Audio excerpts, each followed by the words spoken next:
Hello, ladies and gentlemen. Welcome to the very first episode of PGIM India Mutual Funds presents LiveMint, Amend, Adjust and Adapt. This is a series of high-powered virtual panel discussions where we're really taking a look at what it means to be successful in the post-COVID world. I'm Vikram Chandra, founder of Editorji Technologies, and today we're going to be looking a bit at the economy and at the markets. What can be done? What should be done so that we can amend whatever we've been doing all this time, adjust and adapt to the changes that we may have to be done. We're going to try and actually come up with some positive suggestions for the direction in which to go. And we've got a really high-powered panel to help us in doing this. I'm about to be joined by Sanjeev Sanyal, who's the Principal Economic Advisor of the Government of India, and I'm going to be asking him what about the measures the government already has taken and the measures that are hopefully around the corner. And then to discuss what he says and to perhaps come up with further suggestions for the government. We've got a phenomenal panel. Usha Thorat is joining us, former Deputy Governor of the Reserve Bank of India, Mr. K Sinha, former Chairman of SEBI, Mr. Pronab Sen, who was the former Chief Statistician of India, and Mr. Glen Baptist, the CEO of PGIM Global Partners. So any suggestions that the government wants, you want a brain trust to help you figure out what should be done with the economy and the markets, and with confidence, and to drive the numbers in the right direction. These are the people who can tell you what to do. But before I come to these experts on the panel, this is the interview that I did with Sanjeev Sanyal. So let me just go across to that. Mr. Sanjeev Sanyal first, the Chief Economic Advisor of the Government of India. Well, it's now a great pleasure to welcome Sanjeev Sanyal onto this. Sanjeev, welcome on the first episode of PGIM India Mutual Fund presents LiveMint, Amend, Adjust and Adapt. You, of course, one of the most esteemed Indian economists. You're also the Principal Economic Advisor to the Ministry of Finance. So therefore, the person pretty much either running the Indian economy or helping in keeping the Indian economy going. So just wanted to understand, first of all, how are things actually shaping up here? We've obviously seen a black swan event and, an unprecedented disruption. What you're hearing, are things bouncing back? Are things looking better, not looking better? So obviously, as you know, Vikram, the economy globally has gone through a huge shock. And here in India, we are no exception. When you lock down the economy in this sort of way, it obviously has a huge impact. I mean, we are deliberately suppressing demand and economic activity. So there is an impact. And of course, there is also the impact of what's happening internationally to our exports and so on. I think the really interesting thing is, how do you, in these circumstances, make decisions? Because you're dealing with huge amount of uncertainty. There's uncertainty about how long this will last. There is a lot of uncertainty about the post-COVID world. It's not like we're just going and reinflating the pre-COVID world into this. The geopolitics will be different. The supply chains will be different. Consumer behavior will be different. So the really interesting thing is, how do you real-time make decisions in this circumstance of extreme uncertainty? And I think that has been the tricky part, because there is no formula.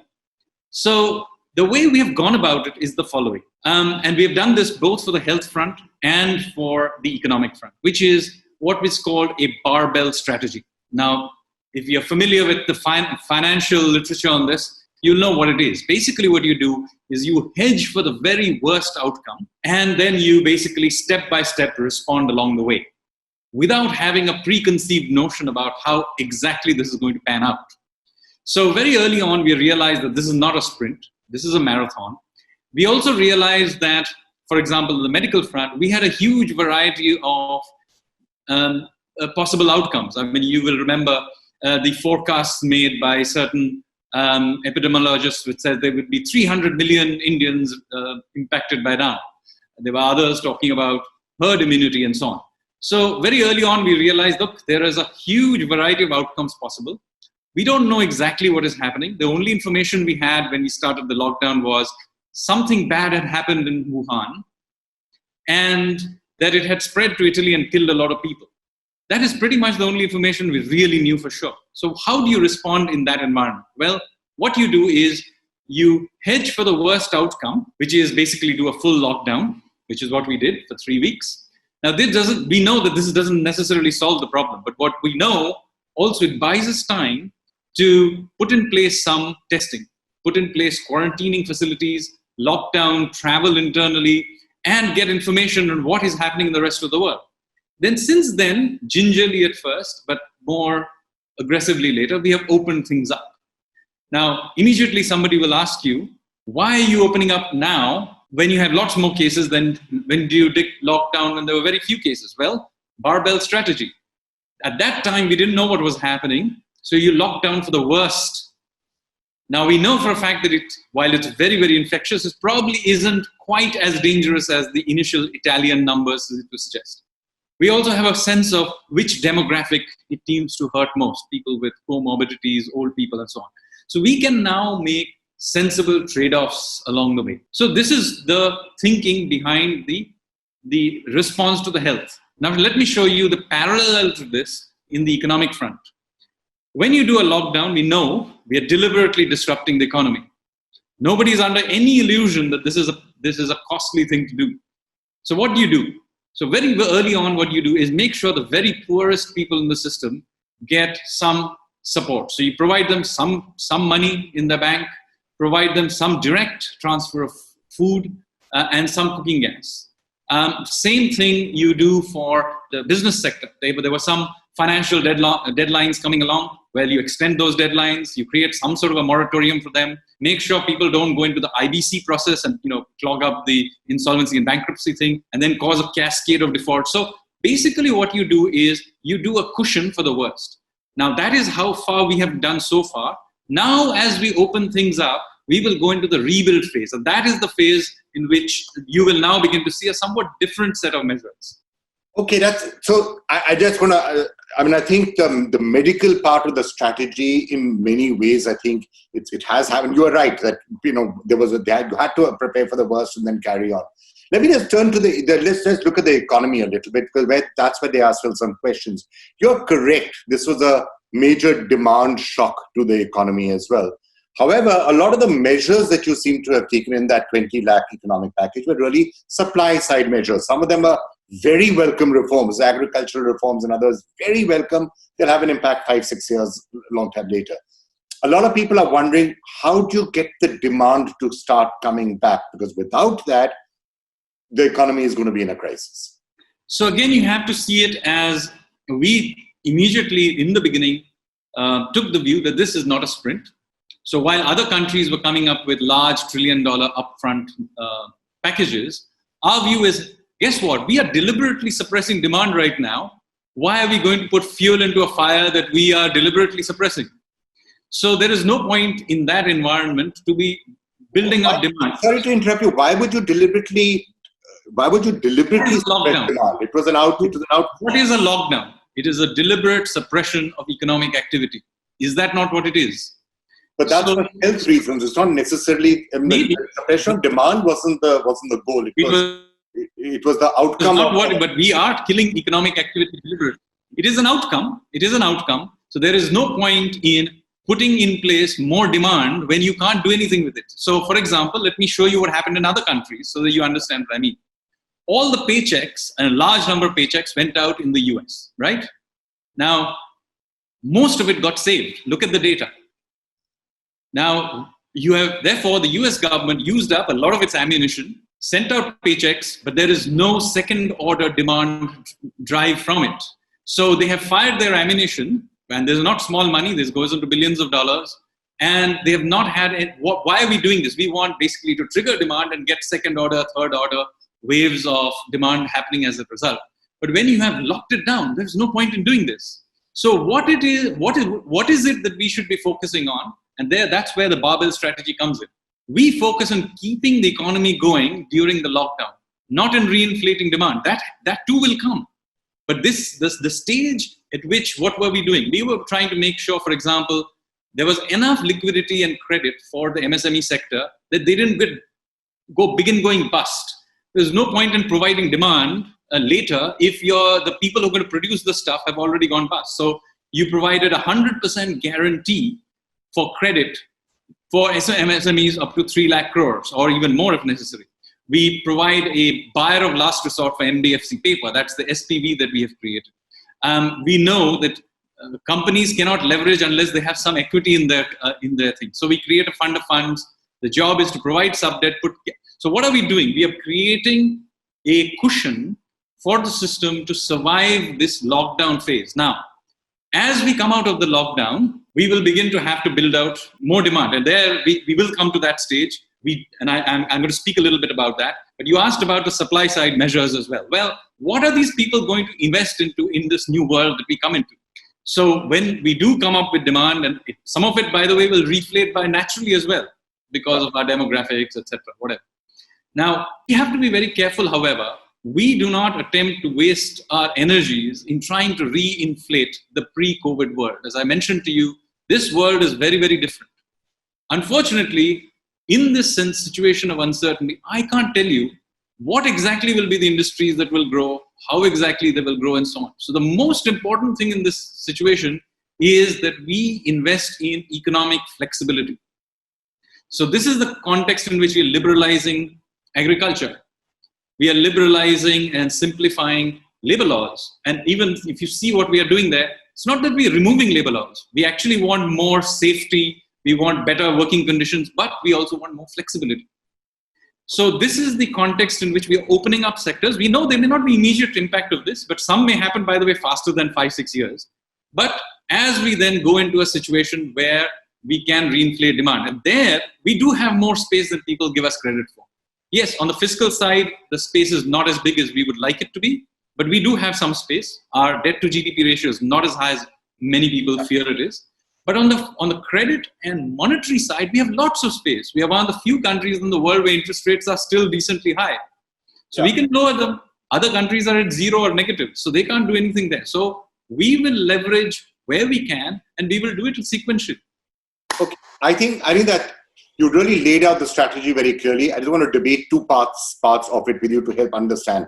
First is, you seem to be very clearly saying, and that's an important statement that you're making, it's not that you are opposed to pushing demand a lot more. So if you look at it in economic terms, the simple Keynesian principles that many people feel should apply in a situation of demand shock is, don't worry about the fiscal deficit, don't worry that much about fiscal headroom.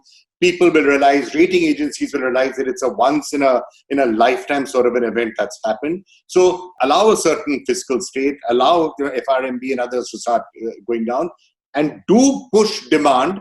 But what you're saying is, do it at the right time. So maybe now, next month, 2 months from now, this is the time when we can look at a demand push coming from the government. Is that what you're saying? Because that would be encouraging to hear. So it has to be done in a calibrated way. So just because I'm in favor of reinflating demand doesn't mean you go and let the fiscal deficit do whatever it wants. So we'll still be very controlled about it. So, but the fact is, there is more fiscal space than people think there is. Yeah. And there's lots of monetary space. Both of these will be used. And we are simultaneously opening out on the supply side areas to invest into. For example, mining. I don't think it'll take 5 years to get investment going there. I think it'll happen much more soon.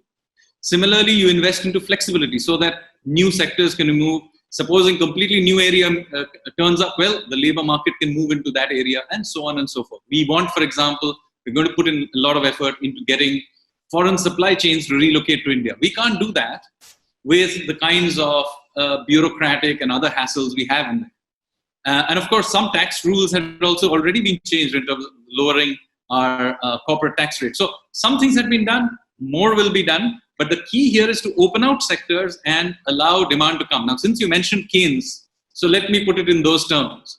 Keynes said that there are circumstances when it's worthwhile paying people to dig a hole and fill it back up. Now, I'm not sure he actually said this, but very often this is used as a maybe apocryphal story.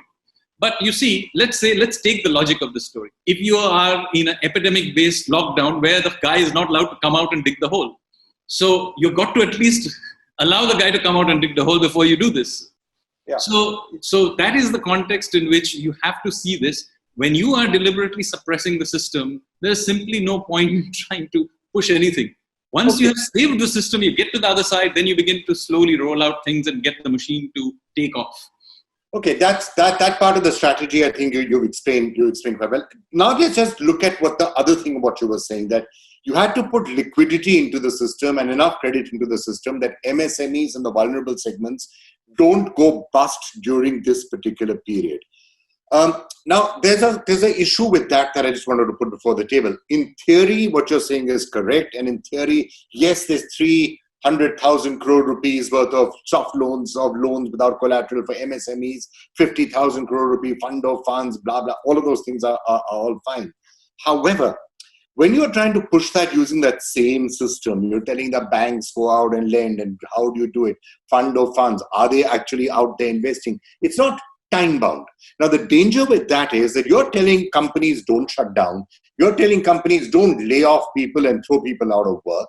Somehow find a way to pay their salaries. You're having a situation where 30, 40, 50, 60% of MSMEs, startups, others are all run out of cash. They don't have a runway. They're all about to close down.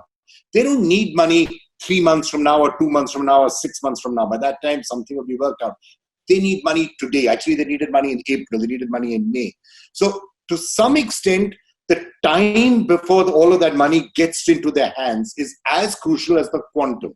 300,000 crores doesn't mean anything if it doesn't reach people till October, because the companies will have shut down. People will be out of work. No, so we fully appreciate the serious issue that you have highlighted. And that is why we took this step. It is time bound, by the way. So this is something that is almost quite quickly can be transferred through. But yes, there are issues with transmission. No, and this is something that the Honorable Finance Minister and the Prime Minister take very, very seriously. So this is something we definitely do want to make sure that the banking system does go out there and provide this credit. Credit growth has been very weak recently. I understand during a lockdown, it will be anyway weak. But as we come out of this, banks going back will be expected to go out there, reach out to their customers with 100% guarantee as we have provided. It shouldn't be very difficult for banks to go out and extend credit to those who are anyway they're lending to. After all, remember the way it has been structured, we are not asking people to go and look at their books and evaluate people yet again. It has been structured in an almost mechanical way based on what they were anyway had in their limits. And if you were willing to lend them 100 rupees before, why not 120 rupees today? That is the kind of logic we have used so that there isn't a long argument about who should or shouldn't get it. And then that incremental 20 rupees, we have said, okay, we are giving you a 100% guarantee on it. So we tried to do it in as smooth a way as we can. And so you can see why we have done it. Now, it's not to suggest that there isn't sand in the wheels along the way. And we are very conscious of it, both the Reserve Bank and the Ministry of Finance. And, we spend a lot of time looking at the nitty-gritties of getting it done. The Finance Minister has been regularly in touch with the heads of all the major banks, particularly the public sector ones, and try to make sure. Now, of course, it doesn't mean that everything will go smoothly. That's why we are doing these outreaches with people like yourself to get the message out. Tell us if for whatever reason this is not going through the way you would like it. Tell us, we will fix it along the way. Right, so speed obviously is an important part of that. Now, one other thing, so suggestions on what you could perhaps do next, and it's not necessarily stuff which is either fiscal or monetary, so it's relatively easy for you to push through and for the Ministry of Finance to push through. If you really look at it, what does India need after the pandemic and after this? Which we're looking at the next phase, and look, as we are adapting, as we are adjusting, as we're moving out into the next phase, you want to reignite animal spirits to some extent. You want to build confidence. You want to get people to go out there and say, look, India is the place to invest. India is what happens. I'm sure you know this as well as I do. When you talk to foreign investors, when you talk to anybody looking at really investing and spending more, one of the biggest problems is that continued perception of red tape, of too much complication, of regulatory flip-flops. Why are banks not lending, or why are people not being more aggressive? Because they say, if you make the wrong investment, maybe there will be criminal action at some point. Maybe the CBAC will come after us 8 years from now, or the CBI or something like that. So those are some of the, how to put it, they're not fiscal or monetary, they're just, this is sand in the wheels, which we know, and this has been the problem in India for, not now, it's been a problem for decades. Is this something, seeing as you are wanting to change the entire landscape, this would be the simplest and the easiest way to fix it? Tell people, I've seen you mentioning quite often in your tweets and others, move towards things like decriminalization, simplify laws, don't have regulatory flip-flops. This could be big bang strategy. You come out and announce this, it could change the investment climate overnight. And it doesn't really cost anything. So all the issues you raised are serious issues, and we take it very seriously. But each one of them has to be done step by step. So it's not like Because we want to ease regulation doesn't mean no regulation. Yeah. So same thing, for example, take the Companies Act. So just last month, we took that, we decriminalized a whole bunch of those things. So hopefully, and please, that is now being put forward. Please look at the changes we are making and give us feedback. Is that what you expected? Is that how did it help? We don't claim to know everything. We are in a difficult situation. We are in this journey together, both industry, citizens, government. We're all in this together. Give us feedback. Tell us why it doesn't work. If there is a problem, we will relook at it and we will fix it. Same thing is true. We will, for example, one of the issues around personal taxes, for example. We have made a commitment in the last budget that we will have a taxpayer's code with clear taxpayers' rights enumerated there, and they're having teeth. So that is something, of course, we got waylaid by this particular crisis, but now we will go back to it and look at these taxpayer rights and codify them in some way that they are actually enforceable. So these are the kinds of things that we are at it all the time. That doesn't mean that red tape doesn't exist. It's it's an issue that the Prime Minister himself takes very seriously, and you may have seen him in his speeches. He mocks it quite all the time. So we do take it seriously, and one step at a time, we will unwind it. So it's easy, of course, to come and say we should do this and that. But remember, each one of them, somebody has to sit down, unwind it without unwinding the regulation themselves. Yeah. And by the way, since we are at it, let me also express my pet peeve, which is there in every economic survey that I have co-authored, which is that of the legal system. The single biggest hurdle in India's economic progress is now the inability to enforce contracts on time. We cannot have 35, 36 million cases stuck in our legal system and expect to be a rapidly developing country. So this is something we have to take seriously. There are lots of things need to be done. Many of them are well-known. Chief justices of this country have raised these issues. We now need to get on and begin doing that. And it can't just be done by the government. It has to be in partnership with the judiciary.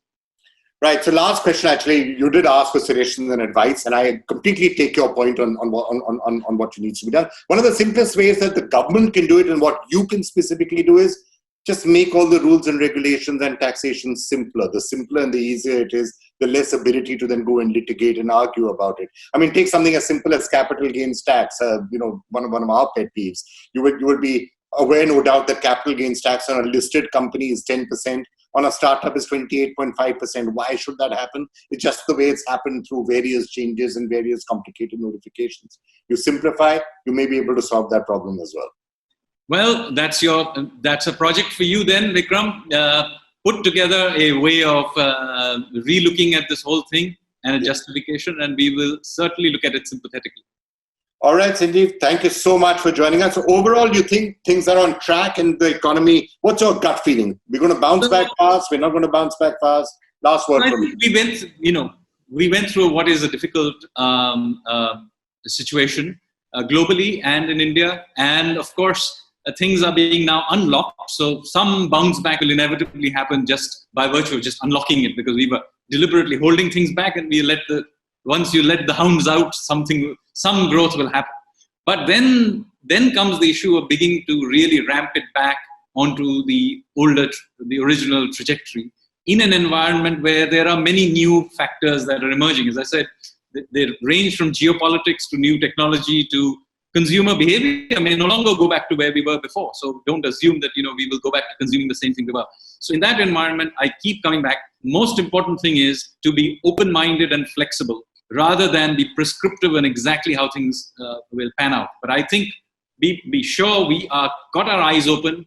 We are open to every form of feedback, and we will respond and do what is necessary. All right, Sanjeev Sanyal, pleasure talking to you. Thank you so much for joining us. Thank you. All right, so Sanjeev Sanyal there very specifically saying, I would like feedback and I would like advice. Now, who better in the panel we've got out here to help with some of that advice and to help with some of the suggestions, and also to tell us whether you broadly agree with what he was actually saying out there in the strategy that the government seems to be following.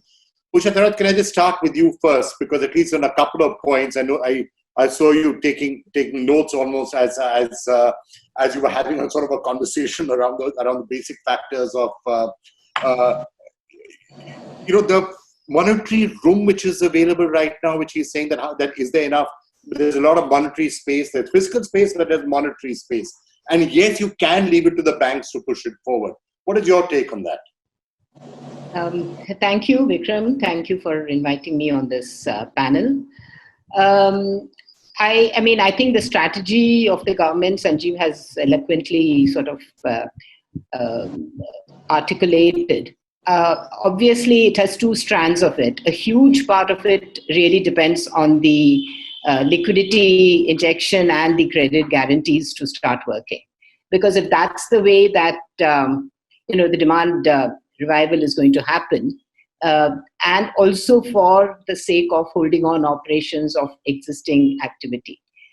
But in all this, we are assuming that the supply constraints will actually get eased, because for the banks and for the businesses, it's really the fact that you've got to get your labor back, you've got to get your supply chain working, and you've got to get your businesses working with the lockdown happening and with the changes in the lockdown rules, almost on a dynamic basis. So the kind of environment in which businesses are today working is they really needed some breathing time to really just hold and go on operations without actually having any economic activity, which is really a very, for the banks, this is extremely uncertain. It's extremely risky, because then they are providing more working capital funds to a unit which one doesn't even know is going to get revived or not. So it's not as if, these are kind of revival packages, because there are so many risks and so many uncertainties. And that is why I think the moratorium sort of route actually works better, because then at least one is just holding on and sort of putting in a standstill type of approach, all the regulatory issues, and not really trying to forecast what the cash flows are going to look like. So the biggest constraint, it's not a liquidity constraint. You know very well that's a huge amount of liquidity which has been injected into the system. There is also a huge amount of sector-specific liquidity which has been injected into the system, and the interest rates have come down.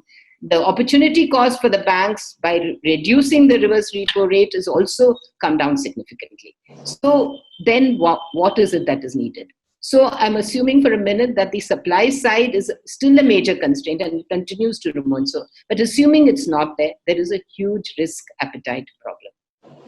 So this risk appetite problem. If I could just ask you on that, I agree with what you're saying out there. But if the immediate situation is, look, there is a crisis. It's a crisis caused by external elements. We had to impose the lockdown for the reason that Sanjeev Sanyal explained. Why we had to impose the lockdown. Now, that's caused a certain crisis. So I think what I was trying to ask him is, wasn't the logical thing to have been, in addition to a moratorium, and given the fact that banks are going to be risk averse and funds are going to be risk averse, a simple scheme where some basic cash gets its way into a large number of companies' hands, so the immediate crisis is deferred. Even if you're a restaurant which doesn't have very clear cash flows, you're a travel business or something else, we're giving you a little bit of money right now to just keep you afloat for 2 or 3 months. And that I don't think is happening right now. Other countries are doing it, India's not done that. That's exactly what he was trying to say. He's saying that it is a suppression of demand, right? The lockdown really meant that your economic activity was not happening. And businesses have to go on paying their kind of liabilities, which are on an ongoing basis. So This is the reason why the credit guarantee has come in. So if you talk about that 3 lakh crores, what is to trigger that 3 lakh crores moving forward? And that is where I would say is the real behavior of the banking system. Because see, we have entered this COVID with a problem already. The starting point itself was a weak and vulnerable financial system. So it's on top of that, you're creating more risk onto the banks. And with the kind of capital that at least the PSU banks have, and the kind of environment in which they operate, it's not very easy to go ahead and take these risks. But he is right. It's actually, you are funding the businesses which you're already having. And if you didn't provide them more money. So in fact, the 100% credit guarantee for a 20% increase in the limits to the small and medium sector is a very good thing. but that has to get activated. Okay. And I am not seeing really any signs of that. And I think that's partly because of the supply side constraints. All right, let me just talk to the rest. Let me get to Mr. Sinha now. Mr. Sinha,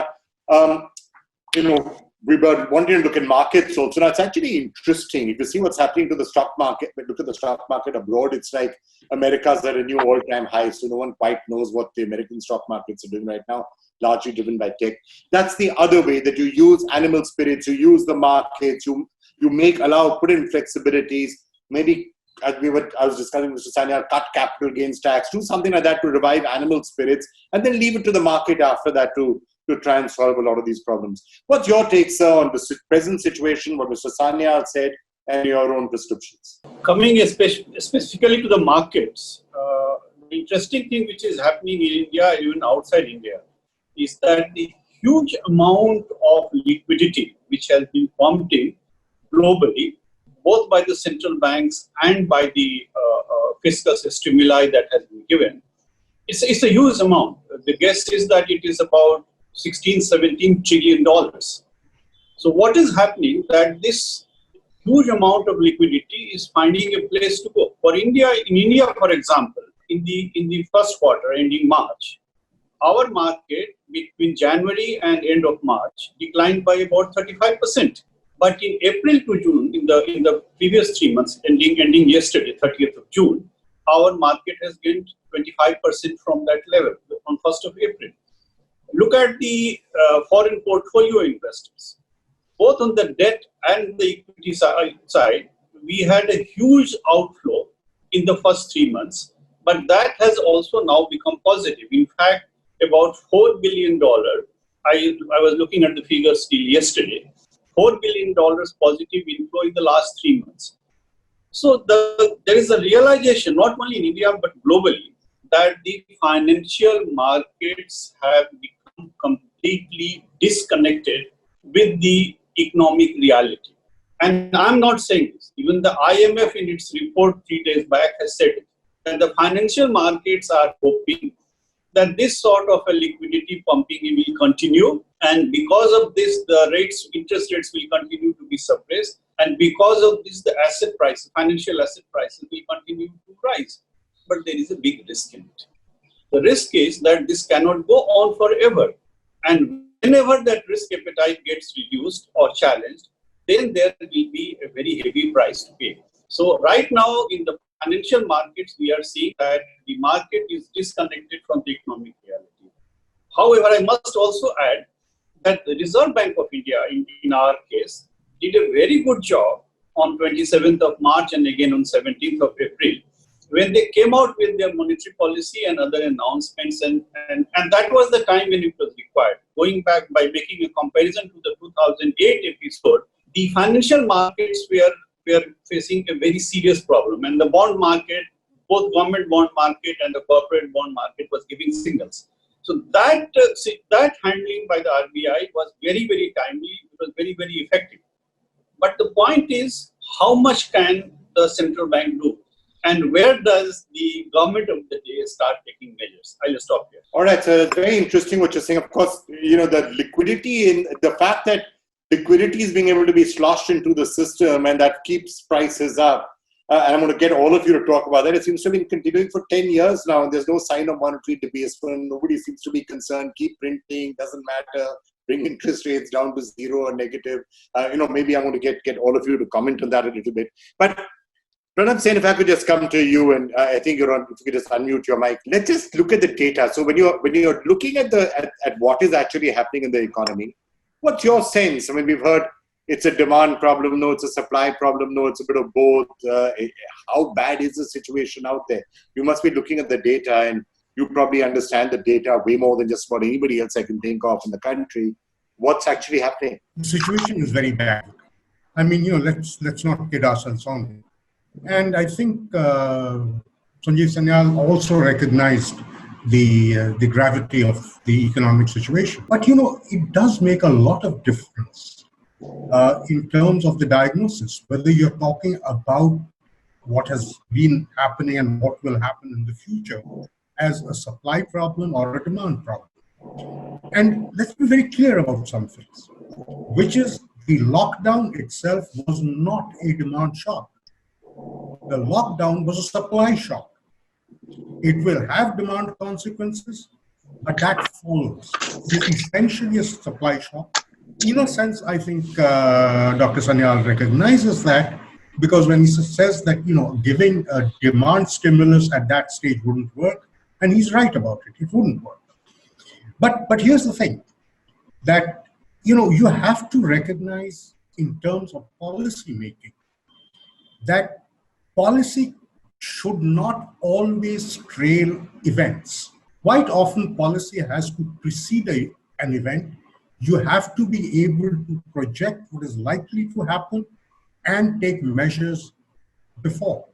So, when we talk about monetary policy, we always use the term being ahead of the curve. In fiscal policy as well, you actually should be ahead of the curve, given the magnitude of the problems we're dealing with now. Let me outline the nature of the problem that we are coming up. We've had a 2 month plus supply shock. We've lost about 20% of GDP during this period, maybe higher.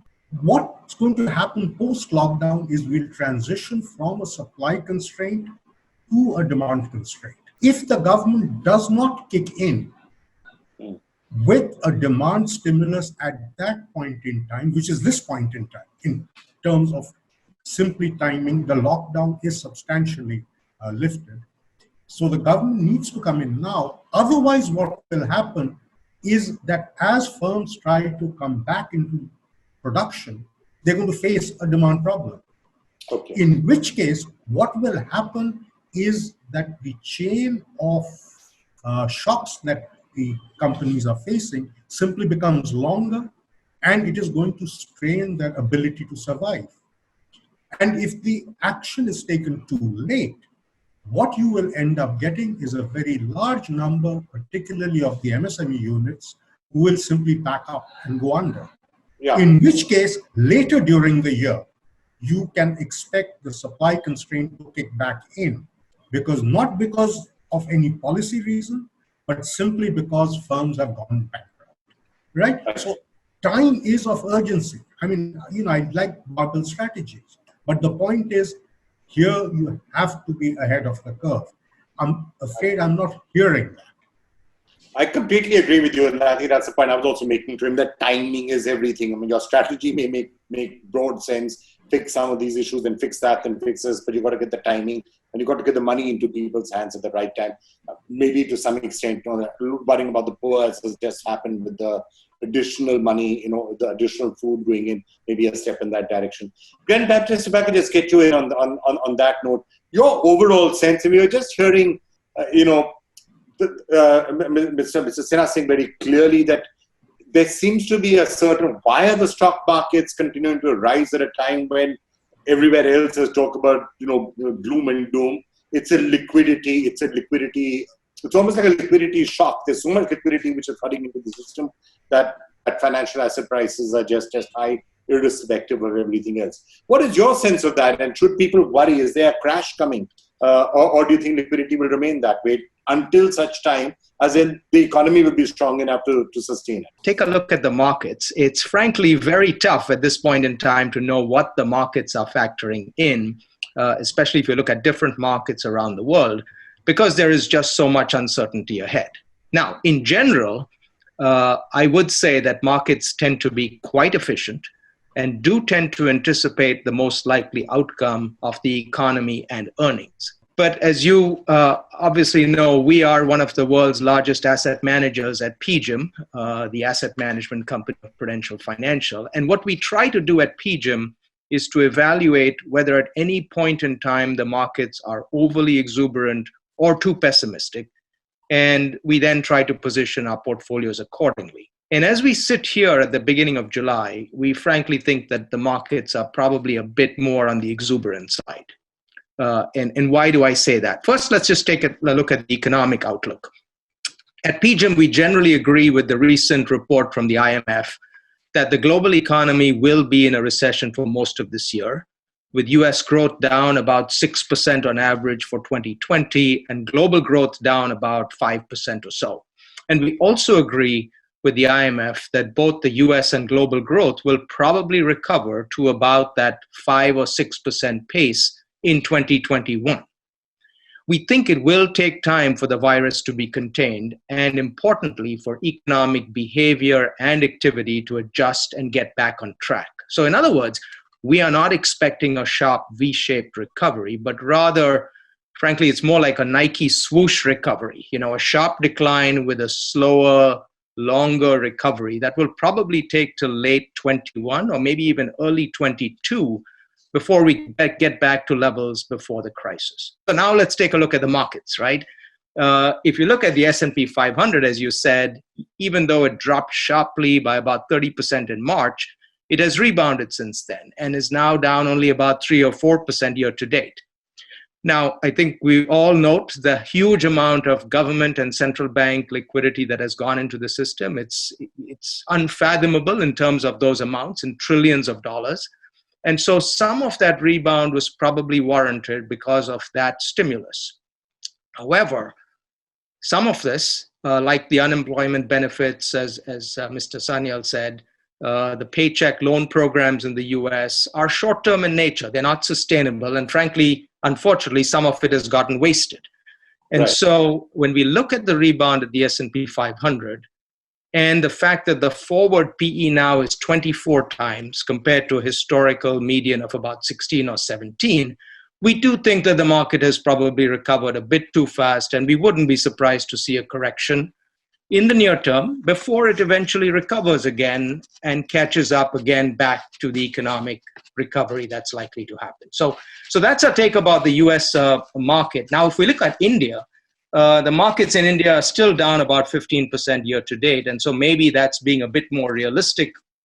But maybe on the other hand, it is a reflection of the fact that corporates might have an even tougher time recovering in India, and that the Indian government and RBI might have a bit less flexibility than, let's say, the US government or the European governments.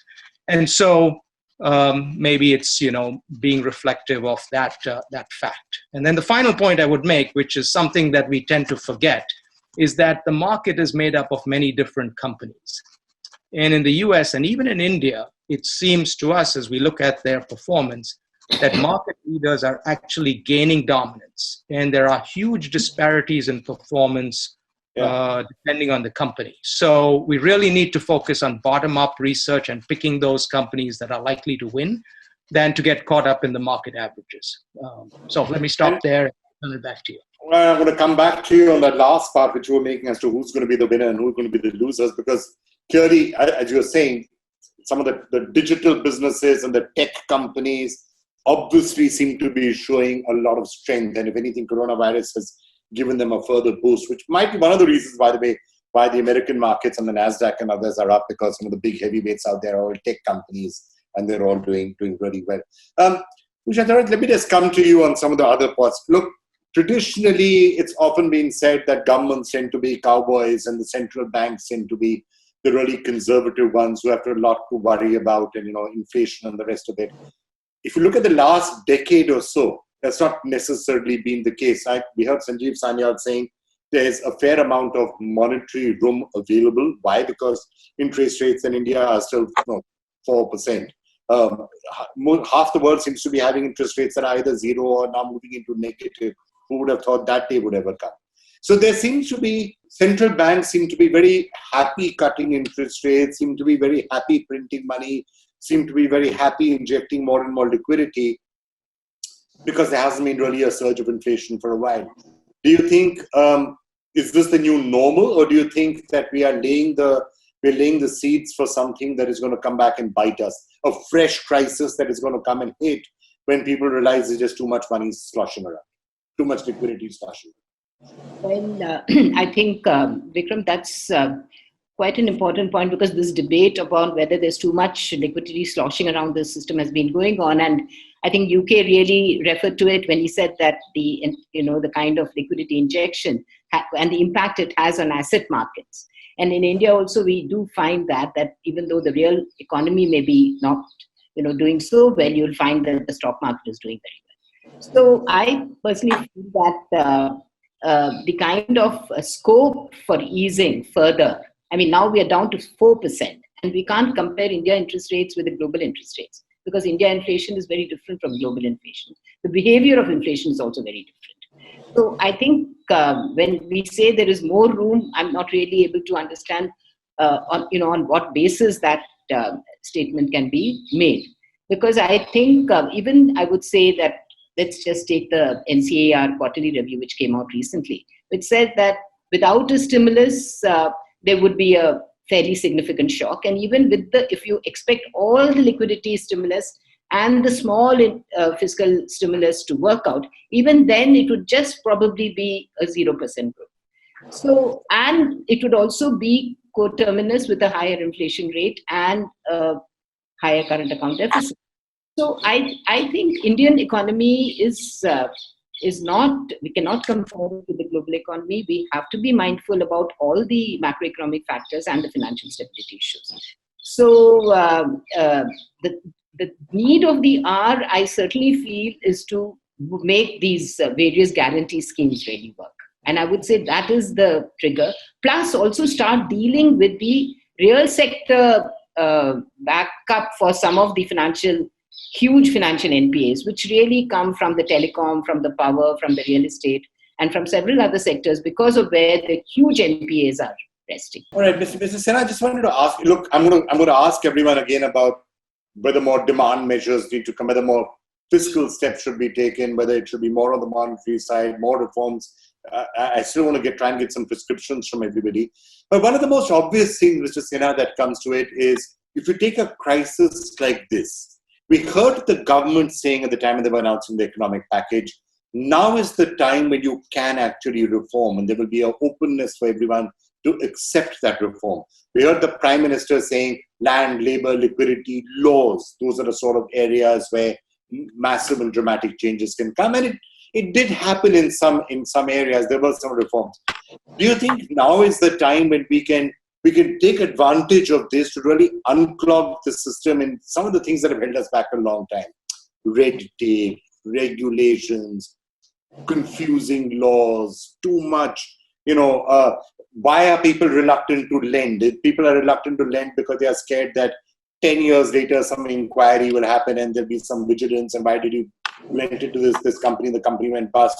Why would somebody want to lend? Why would a bureaucrat want to clear a file if he thinks that he's going to be, when he's on the verge of retirement, he's certainly going to be questioned? So there's some of the systemic problems, we're all aware of it, it's been there for a while.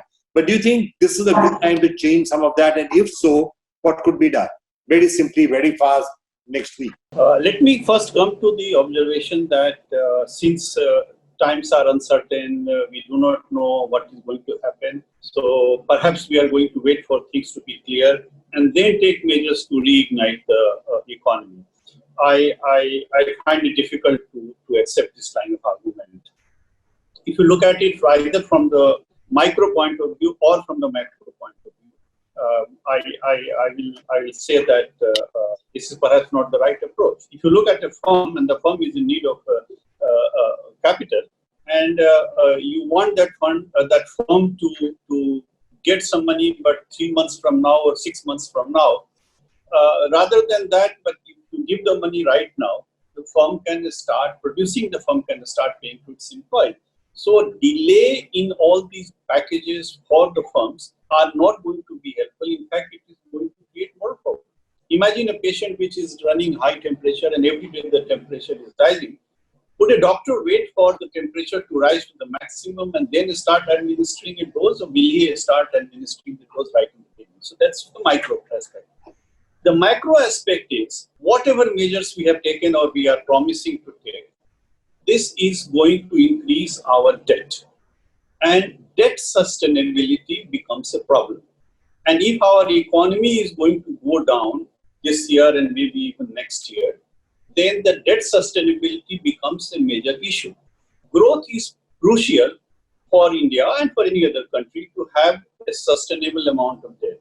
So this particular approach of moving hesitatingly, moving slowly, is perhaps something which I find difficult to accept. And here I come to your observation that is it because of some risk aversion and people are not taking a decision or bankers are not taking a decision? I think that is also true. And let me also tell you, and I have written about in the past, that this is a very, very difficult situation. And in this situation, there will be some honest mistakes. Look at the USA. The Government Accountability Office of the US Congress has pointed out that under the payroll protection program, checks have been issued to employees, more than 1 million employees who died. So dead employees received paychecks. There is also a feeling, or at least a preliminary observation, that in the program which has been given for the workers of small businesses, there may be a certain amount of fraud. So if we are afraid of those things right now, and that becomes the main concern right now, then I think our problem is going to be further accentuated. This is not the time when we are not prepared to condone honest mistakes.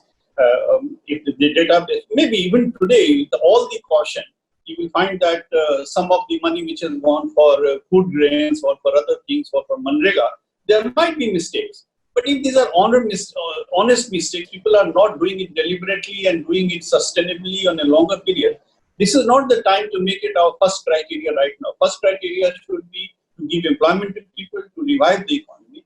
And I completely agree with Dr. Sen's observation that we should be ahead of the curve. If, for example, we are saying that we don't know how things are going to pan out and we wait for the things to develop, anybody, any government, for example, can look at different scenarios. What is the good scenario, medium and bad scenario? Look at the worst scenario. And in the worst scenario, what are the measures that you are going to take and start those measures? If you don't start them now, delaying those measures are perhaps going to inflict more pain and they are going to be more costly. Okay, I'm going to now, I try and get everyone to come in on what to measure this specifically thing. So, Pronab Sen, you next. If you were given a choice of doing 2 or 3 things right now, would it be monetary side? Would it be spending? If spending, where spending? Do an infrastructure push? Who knows, a defense push is going to probably happen in any case, whether we like it or not, given everything else that's happening. What would you do? What would be the 2 or 3 pieces of advice you give the government right now? I think we need to be very clear about the nature of the problem. There has already been a lot of focus on rural India. So if you think about the measures that the government has already taken, and mind you, these are not insubstantial, most of them are rural facing. But if you look at the data... Can I just interrupt you for a minute? Is rural India really where the problem is? Because you could argue that agriculture is actually doing quite well. You're absolutely right. Rural India is not where the problem is. Yeah, that's what I was Rural India may inherit the problem with the migrants returning, but that will be only a part of the problem. The larger part of the problem is in urban India. And up to now, I have heard absolutely nothing about how the government intends to tackle the problems that are endemic in urban India today. That's where the bulk of your unemployment is. So what's happening is in rural India, you've pumped in money, you've had a great harvest, you've done a very successful PDS operation, so your procurement has been excellent. All of the good things have happened. The NREGS money is going into rural India, creating rural demand. But what about urban India? And urban India is where the pain is maximum. Now we have a situation where I have not heard any kind of proposal as to what do we do to boost incomes and demand in urban India, which will actually be the backbone for the revival of a large chunk of industry. Remember, urban India accounts maybe only for 30% of the population, but it accounts for nearly 55% of total consumption in the country, right? You're not addressing that 55%. Now, if you don't address that, then you're asking for trouble down the road. Urban India will tend to have somewhat higher savings, so they will be able to sustain themselves for a little bit longer than the rural poor. But the point is that that's not infinite. Maybe from 2 weeks to 3 weeks for the rural poor, it may be 2 to 3 months for the urban poor, but certainly not more than that. I think that's a really, really interesting point, which is sometimes not paid enough notice to. And that Mr. Baptist, if I could come to you on that point, obviously you must be looking at different sectors, different areas. Where is the pain the maximum? Where is the pain the not? And to some extent, by the way, the markets also do reflect it. I was just saying a few minutes back that the digital economy, digital businesses globally and in India, they're all doing really well. If anything, it's the pandemic and lockdown has been a shot in the arm for them. Their traffic is up, their business models are looking better than ever. So digital is great.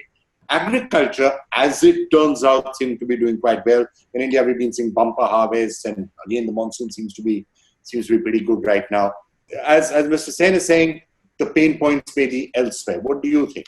As one of the world's largest asset managers, PGIM has the opportunity of interacting with a whole host of companies, both public and private, across a whole host of asset classes. And so I do think we are in somewhat of a unique position to understand, or at least try to understand, what some of these companies are going through and what the thought processes are going through as they are looking to amend and adapt into the new environment. In fact, we've just published a white paper called After the Great Lockdown, which will be available to all our clients, which highlights some of the changes we anticipate. And I'd just like to touch on a couple of these. So the first, as you said, Vikram, is clearly technology. We really do think that technology adoption will simply accelerate across every industry. And firms that are on the forefront of this technology space will increase their dominance. We call these firms weightless firms. So in other words, firms that are more invested in less tangible assets like intellectual property, software, online platforms, algorithms, big data. These firms, we think, no matter which country they're based in, will win out over the capital-intensive and even labor-intensive firms. The future is going to, and the stock markets do reflect that. If you look at markets in China, US, etc., these companies are up 30, 40, 50% year to date, while others are down 30 to 40%. So that's a clear indication of trends that were already in place before the crisis are just getting accelerated. The second area that we seem to notice is the rethinking of global supply chains and approaches to inventory management.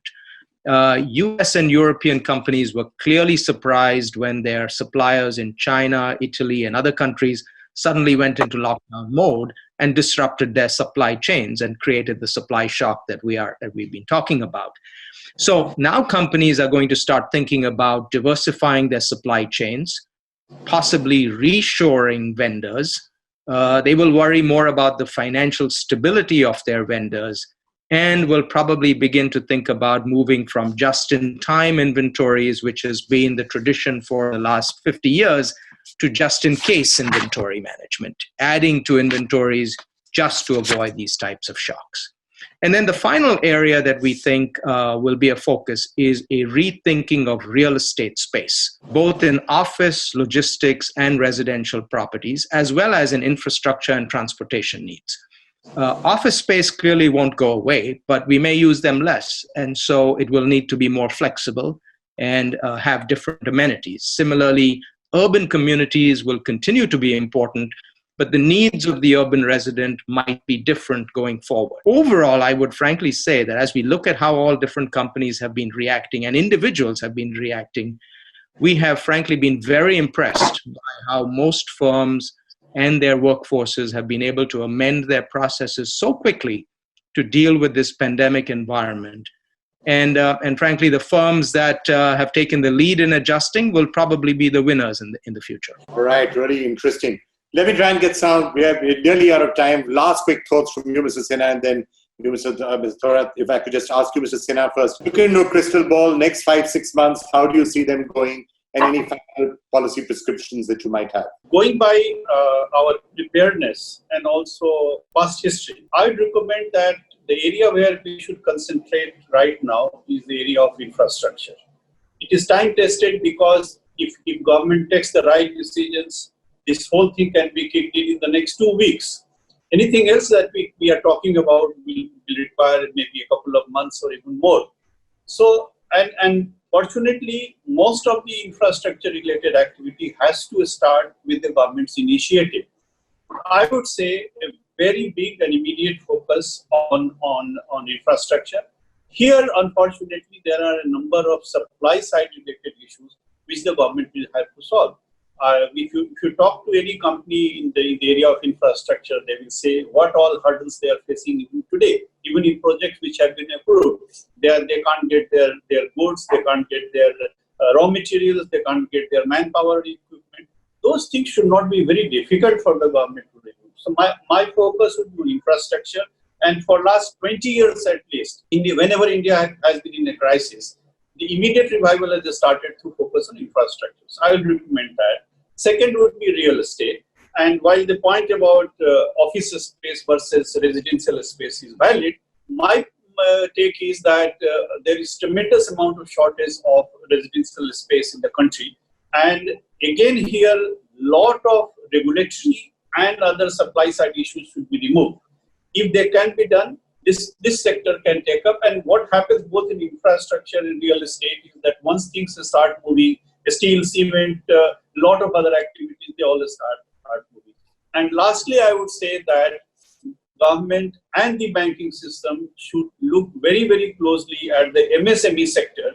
Which of them are in a position to survive? Which of them can grow very fast? Which of them can further increase their capacity and meet demands? All right, Mr. Sinha, thank you so much for that view. Usha Thorat, last word on the show from you.